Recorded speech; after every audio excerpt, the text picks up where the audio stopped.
Sahabat, gadis hafiz Quran berusia 12 tahun. 40 anak lahir bersama. Melihat itu para dokter pun berteriak. Bagaimana semua ini bisa terjadi? Dan siapa ayah dari 40 anak ini? Mendengar kejadian ini, kecerdasan Anda akan tercengang. Saya seorang dokter. Dan ini adalah kasus terbesar dan teraneh dalam hidupku. Aku belum pernah melihat gadis seperti itu. Pertama, dia masih muda. Dan semua ini terjadi padanya segera setelah saya membawanya ke ruang operasi. Jadi setelah beberapa saat, orang-orang sebagai gantinya, jeritanku mulai terdengar. Dan saya bilang simpan. Kirim seseorang untuk membantu saya. Kalau tidak, sesuatu yang buruk akan menimpaku hari ini. Semua staf rumah sakit terkejut. Apa yang terjadi pada Dokter Gulnas? Setelah itu, semua dokter berlari ke arah saya. Saya menelepon seluruh tim dokter. Dan kami orang-orang setelah 16 jam prosedur menangani kasus ini. Selama 16 jam kami semua terkejut dan khawatir. Ini bukan rumah sakit kami. Itu mungkin keajaiban terbesar yang pernah terjadi di seluruh dunia. Karena saat saya melakukan USG pada gadis ini, jadi di perutnya, bukan 1, bukan 2, bukan 10, tapi keseluruhan. Hari ini adalah hari biasa. Saya sedang duduk dengan rekan dokter saya. Saat ini tidak ada kasus. Saat itu malam. Panas sekali. Dan kami sedang bertugas di rumah sakit desa. Rumah sakit itu sangat besar. Tapi ada sebuah desa di dekatnya. Wanita aneh biasa datang. Yang harus kami tangani. Wanita-wanita seperti itu sering datang. Mereka yang tidak mengetahui hal ini selama 4 atau 5 bulan. Bahwa mereka akan punya anak. Dan mereka hamil. Dia bilang kami belum melakukan USG sampai hari ini. Karena ibu mertua kami tidak mengizinkan. Beberapa wanita datang tepat waktu. Itu saja pengiriman kami hari ini. Mereka juga tidak diuji. Dan dia biasa duduk tepat di sebelah kami. Saya mengatakan hal yang sama kepada rekan dokter saya. Siapa yang akan memberikan kesadaran kepada wanita seperti itu?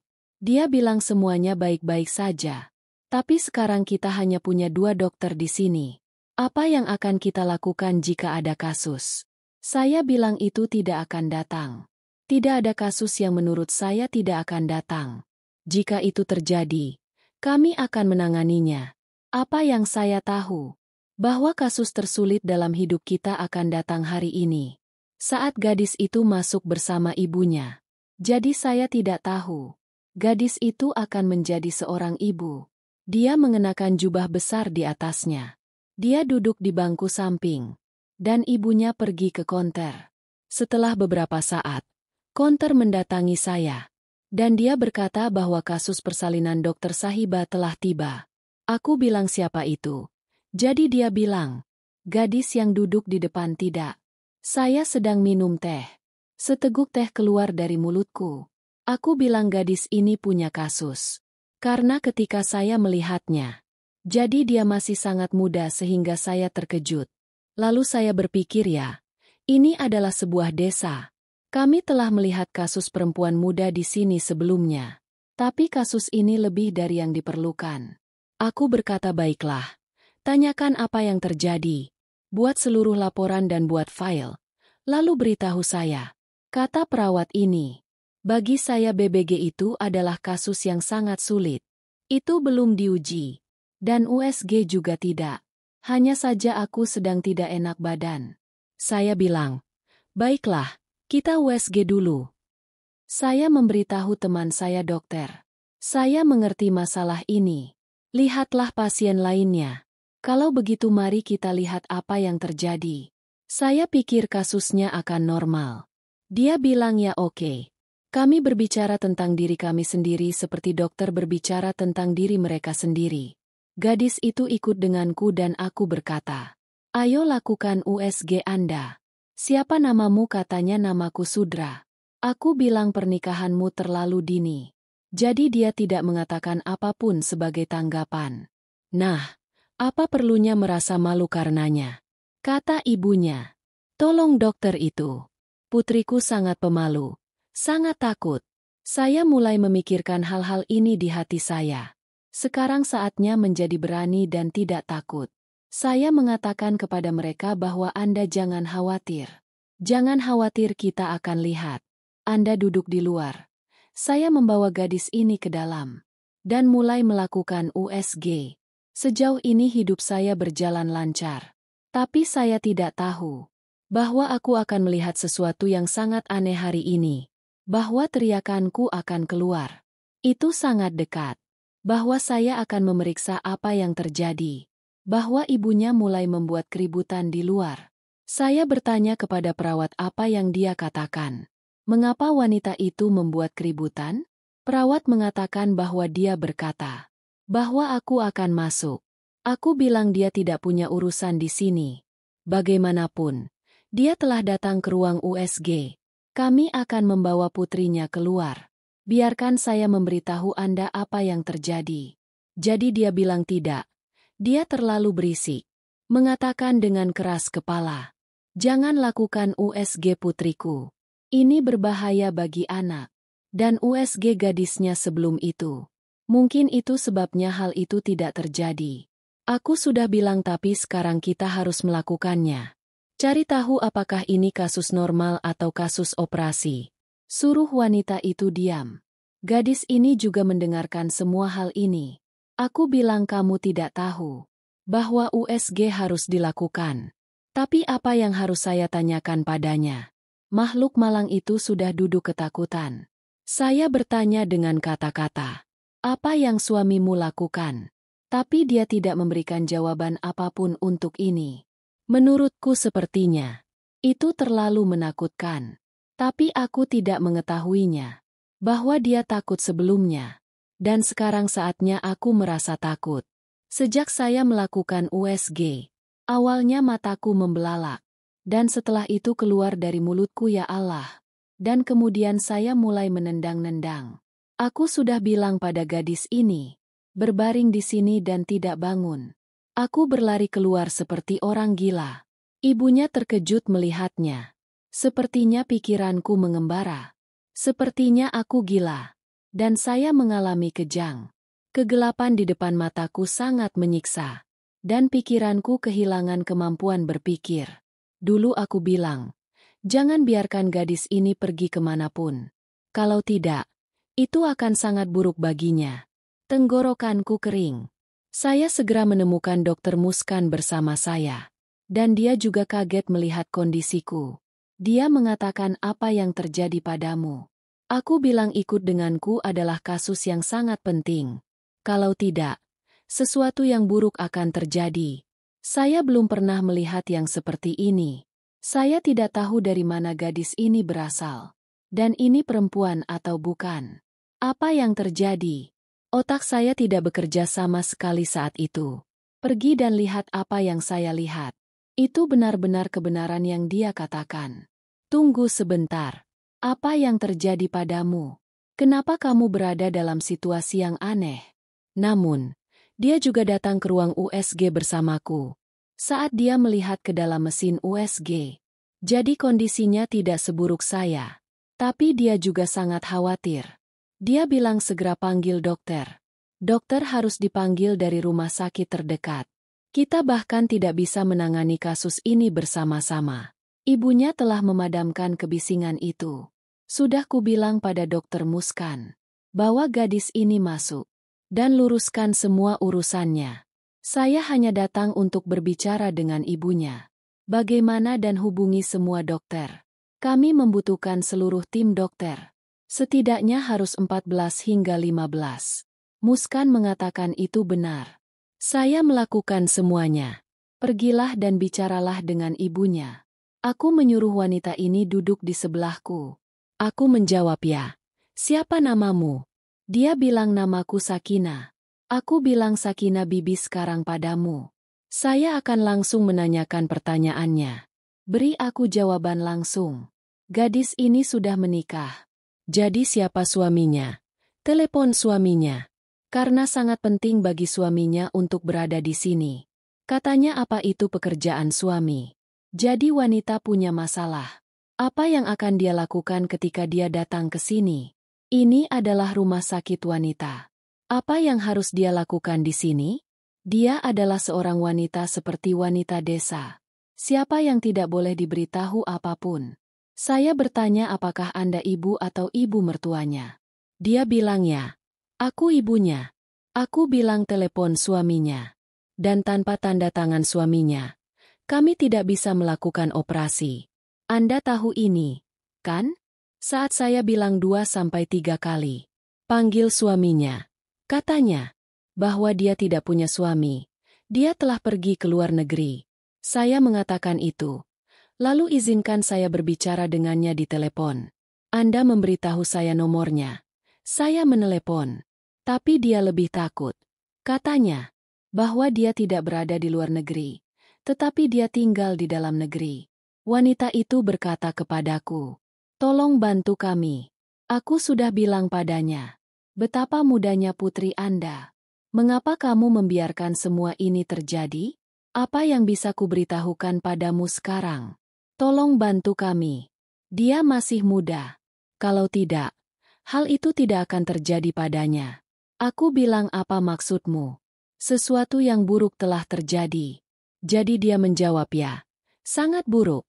Putriku sangat baik. Putriku adalah seorang hafiz Quran. Dia telah menghafal seluruh 30 ayat." Kataku, "Lalu kenapa kamu tidak membuat laporan? Mengapa Anda membiarkan masalah ini sampai di sini?" Katanya dokter itu ceritanya panjang. "Selamatkan saja putriku sekarang." Aku bilang singkat cerita. Bersama saya juga mengawasi kasus-kasus lainnya. Dokter juga mengirim pesan. Dan menelepon. Hubungi seseorang seperti ini dalam waktu singkat. Itu sama sekali tidak mudah. Tapi tetap saja orang-orang itu datang. Dan pengaturan lainnya sedang dibuat. Semua orang di rumah sakit berlarian. Dengan cara darurat itu telah dilaksanakan. Seseorang pergi ke sini dan seseorang pergi ke sana. Semua masalah harus diselesaikan. Dokter Muskan juga terlibat dalam pekerjaannya. Dia banyak mendukung saya. Dia adalah seorang dokter yang sangat baik dan kompeten. Kata ibu dari gadis yang lebih tua dariku. "Ya, kami adalah orang miskin. Dan putriku Sudra dulu bekerja di rumah seseorang. Mereka membayarnya dengan banyak uang. Dan tidak ada yang bisa dimakan di rumah kami. Jadi saya pikir itu akan berhasil di rumah seseorang. Jadi 4 uang akan datang. Bagaimanapun, wanita seperti kami harus bekerja. Dan jika Anda bekerja, Anda mendapat uang. Jadi itu menjadi sangat mudah. Putri saya dulu bekerja di rumah pemilik besar. Tidak ada laki-laki di rumah mereka. Jadi kami khawatir. Tapi seorang wanita yang bekerja di sana mempunyai seorang putra. Dia bilang anakku sedikit gila. Dia tidak tahu apapun tentang apapun. Dia seumuran dengan putriku Sidra. Kami pikir itu gila. Dia adalah pria yang tidak berbahaya. Dengan pemikiran itu biarkan dia bekerja di sana. Kami hanya khawatir. Wanita itu bahkan tidak jahat pada putri kami. Dia sangat peduli. Saya tidak tahu apa yang terjadi saat itu. Suatu hari dia meninggalkannya kembali. Kondisinya sangat buruk. Dan demamnya tidak kunjung turun. Saya berulang kali bertanya ada apa. Jadi dia tidak memberitahuku. Begitulah hari-hari ini mulai berlalu. Dan majikannya juga mengirimkan lebih banyak uang. Jadi kami tidak bertanya dan berkata, bahwa kalian mencari nafkah. Kami membutuhkannya. Kami adalah pelayan yang miskin.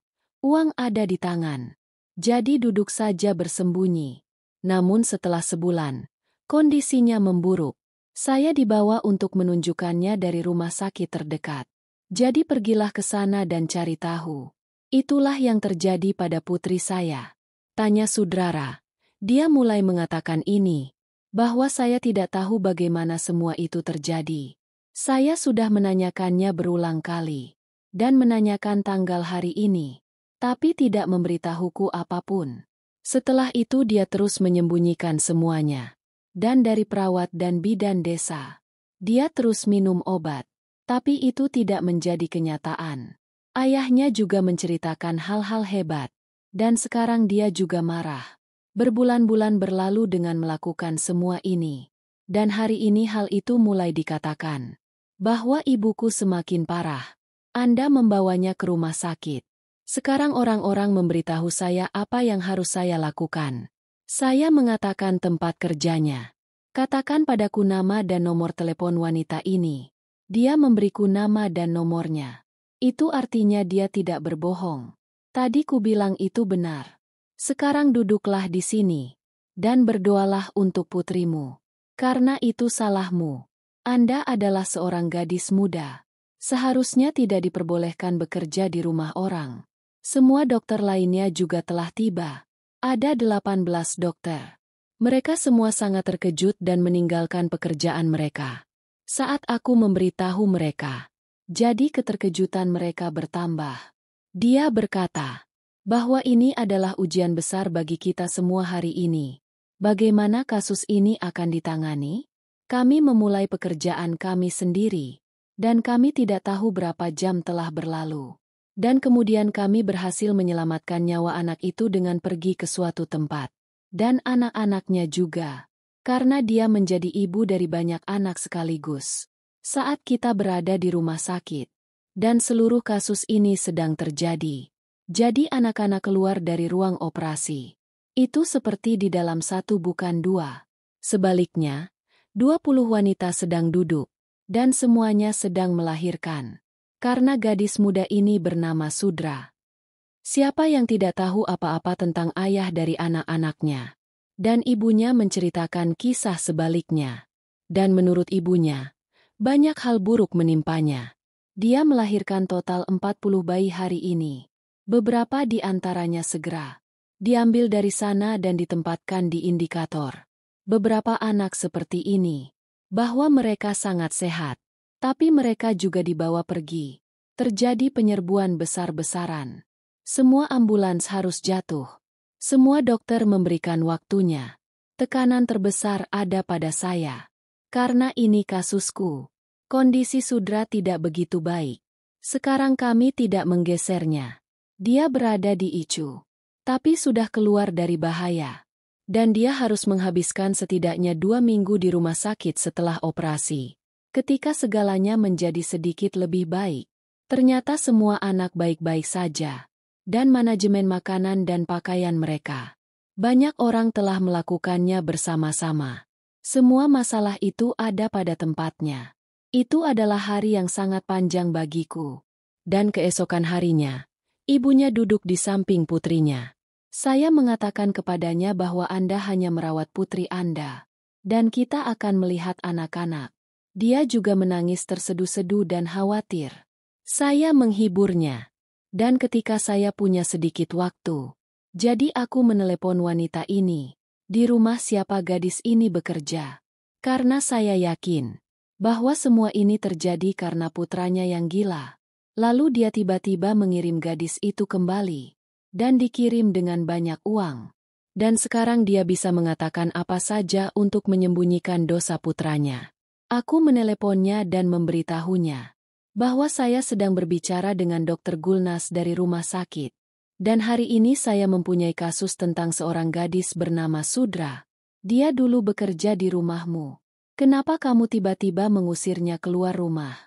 Dan berbulan-bulan kemudian, semua ini terjadi padanya. Aku bertanya padanya. Aku menjawab. Jawab sekarang. Siapa ayah dari anak-anak ini? Wanita itu berkata bahwa pikiranmu tidak rusak. Saat ini bahkan dokter pun sudah gila. Anda mungkin benar-benar atau mungkin bukan seorang dokter. Karena gadis seperti itu tidak bekerja di rumahku. Ya, pasti ada seorang wanita yang bekerja di rumahku. Siapa nama Sakina? Dan nama putrinya adalah Sidra. Tapi kemudian saya mengetahui tentang wanita ini. Bahwa dia sama sekali bukan wanita baik. Dan jenis pekerjaannya salah. Jadi aku segera mengusirnya dari rumahku. Itu hampir tidak berhasil di rumah saya selama seminggu. Siapa yang memberitahumu ini? Bahwa anak saya gila. Anak saya baik-baik saja. Tidak gila. Saya punya 4 putra. Bukan 1. 2 putra menjadi dokter seperti Anda. Dan semoga Dokter Ben tidak segila Anda. Sepertinya Anda harus menelepon orang lain. Dan Anda tidak sengaja menelepon saya. Saya punya seorang putra di polisi. Dan putra bungsu saya akan kuliah sekarang. Saya punya anak perempuan juga. Dan jika Sakina yang duduk di sebelahmu menceritakan kisah yang jujur. Jadi, alih-alih menelepon saya, hindari saja. Jangan biarkan dia mengerjakan rumahmu. Wanita yang sangat berbahaya. Semoga Allah menjadi pendukung dan pendukung Anda. Karena itu, dia menutup telepon. Dan aku meraih kepalaku. Saya bertanya kepada dokter lainnya. Jadi dia bilang anak-anak baik-baik saja. Dan kini kondisi pasien sudah lebih baik dari sebelumnya. Tapi bagaimana dia membesarkan anak-anak ini? Kita harus menyampaikan ini ke media. Agar lebih banyak orang yang datang membantu anak-anak ini. Jika tidak, wanita ini tidak dapat membesarkan anak-anak ini bahkan menjadi pria yang baik. Hingga saat ini, tidak ada wanita yang memiliki anak sebanyak itu. Dan siapa yang membuat rekor? Anak-anaknya bahkan lebih tua darinya. Tapi mungkin ini adalah wanita pertama di Pakistan. Dengan siapa masalah ini terjadi? Jika orang tahu tentang ini, jadi mereka akan bersedekah. Delel. Dan itu akan membantu. Namun sangat penting untuk mengetahui ayah dari anak-anak ini. Kalian juga belum menulis apapun tentang ayah anak itu di file. Juga tidak ada tanda tangannya. Dan dilakukan dalam operasi besar. Mereka adalah dokter senior. Itu sebabnya mereka menanyakan begitu banyak pertanyaan. Aku sudah menceritakan semuanya pada mereka. Apa yang ibunya katakan padaku. Jadi dia bilang kenapa kamu tidak memberitahukan ini sebelumnya. Kamu seharusnya memberitahuku lebih awal. Saya bilang waktu itu kondisi pasiennya tidak seperti itu. Dan semua hal ini telah terungkap sekarang. Dokter menyuruh untuk menelepon ibunya lagi. Dan tanyakan tentang ayahnya. Aku menelepon ibunya lagi. Dia mulai mengatakan ini lagi. Dan segalanya mulai berputar. Sekarang hal itu tidak dipahami. Siapa yang berbohong? Dan siapa yang mengatakan sejujurnya? Kami adalah dokter. Tidak ada polisi yang memata-matai. Itu sebabnya kami meninggalkan masalah ini di sini. Dan semua orang memutuskan untuk memberitahu media tentang anak-anak itu. Jangan diberitahu tentang ayah lainnya. Agar masyarakat bisa membantu mereka. Jika tidak, siapa yang akan menanggung biaya begitu banyak anak? Tanya gadis ini. Bahwa kamu punya begitu banyak anak. Bagaimana kamu akan melakukannya? Katanya. Bahwa saya tidak tahu. Saya tidak tahu apa-apa.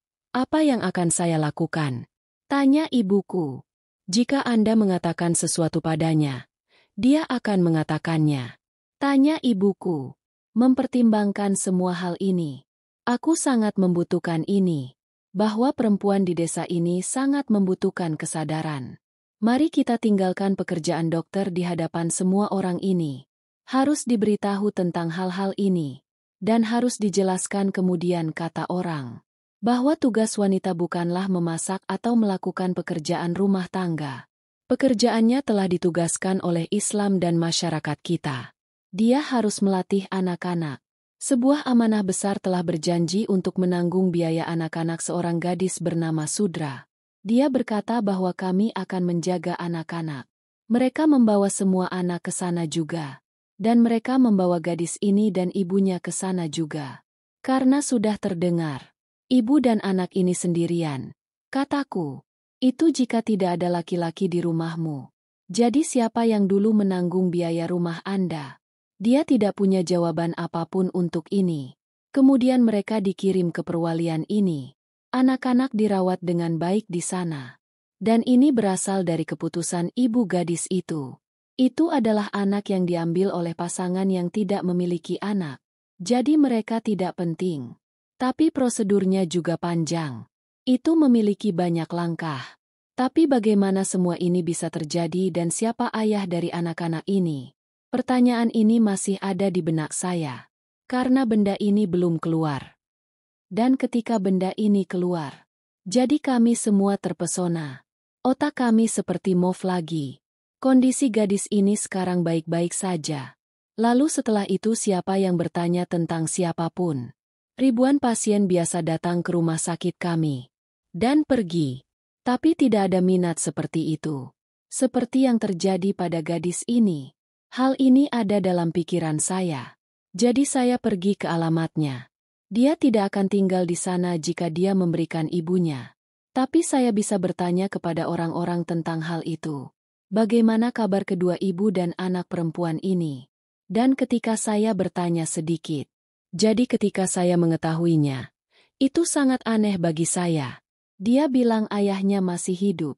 Artinya ayah Sudrara tidak tinggal bersama mereka dan telah meninggalkan mereka. Jadi pekerjaan ibu dan anak perempuannya kira-kira seperti itu. Ini bukan salah gadis ini. Makhluk malang itu tidak bersalah. Tapi semua itu adalah garis keturunan ibunya. Mereka tidak punya cara lain untuk mendapatkan penghasilan. Dia biasa melakukan hal-hal yang tidak boleh dilakukan wanita. Dia juga memaksa putrinya sendiri. Putrinya masih muda dan cantik. Itu memanfaatkan dia. Aku bilang kalian mendengarnya di suatu tempat. Anda tidak percaya pada hal-hal. Tidak seperti itu. Hanya dua wanita bangsawan yang difitnah di lingkungan ini. Penduduk setempat mengatakan tidak ada hal seperti itu sama sekali. Jika Anda bertanya padanya, dia akan memberitahu Anda hal yang sama. Sekarang saya merasakan hal yang sama. Wanita yang saya ajak bicara di telepon. Dia memberitahuku hal yang sama. Artinya Sakina terlihat lurus seperti Bibi. Itu tidak begitu lurus. Setelah mengetahui semuanya, saya pergi ke Trust. Saya pergi ke sana dan bertanya langsung pada wanita ini. Tapi wanita itu sangat berani. Itu masih belum berarti apa-apa. Dia berkata bahwa kami adalah orang yang sangat sopan. Tidak ada hal seperti itu lalu saya bertanya. Katakan dengan baik, siapa ayah dari anak gadis ini? Jika kamu tahu sebanyak itu, dia akan tetap diam. Lalu aku berbicara pada Sudrara dan menyuruhnya mengatakan yang sebenarnya. Anda tidak perlu takut pada siapapun. Anda benar-benar aman di sini. Dia memberitahuku satu kata yang sama. Apa yang dikatakan penduduk setempat. Saya sangat menyesal. Dia mulai banyak menangis. Saya bilang sekarang kamu aman di sini. Jika ibumu mencoba membawamu dari sini. Jadi kamu tidak tahu. Dan inilah yang kamu lakukan di sini. Nah, kamu beritahu mereka. Dan tidak perlu pergi kemana-mana. Nahed bertanggung jawab atas kepercayaan ini. Aku juga sudah menceritakan semuanya pada mereka. Dia bilang kita tidak bisa mengusir ibunya dari sini, tapi akan tetap mengawasinya, dan akan menjaga anak-anak juga. Sejauh ini, 2 anak telah diserahkan kepada pasangan yang tidak memiliki anak, dan Sudra sendiri menggendong anak itu di pangkuannya. Dia tidak khawatir sama sekali. Itu artinya dia bahagia. Saya tidak tahu siapa ayah dari anak-anak ini, yang tidak diketahui oleh ibunya. Sudra juga tidak tahu, karena ibu Sudra telah salah menempatkan putrinya dalam hal ini, dan dia biasa memaksanya melakukan itu. Tapi kisah ini adalah kisah nyata, dan menjadi pelajaran bagi kita semua. Apa yang terjadi di masyarakat ini? Apa pendapatmu tentang ini? Mengapa orang melakukan semua ini? Karena kemiskinan, atau karena perut minta makan. Dan makanan gratis tidak ada habisnya. Jika orang kaya menyumbangkan sebagian pendapatannya untuk orang miskin, dan lakukan hal seperti itu, agar mereka tidak perlu melakukan tindakan seperti itu. Jadi seberapa baik masyarakat ini, kami tidak mengatakan Sakina tertindas, dan dia melakukan semua ini karena paksaan. Sebaliknya, dia telah melakukan dosa. Dia adalah ancaman bagi masyarakat kita. Dan pasti ada alasan di balik semuanya. Sekarang kalian beritahu aku, apa pendapat Anda tentang ini? Dan apa yang harus dilakukan terhadap wanita seperti itu?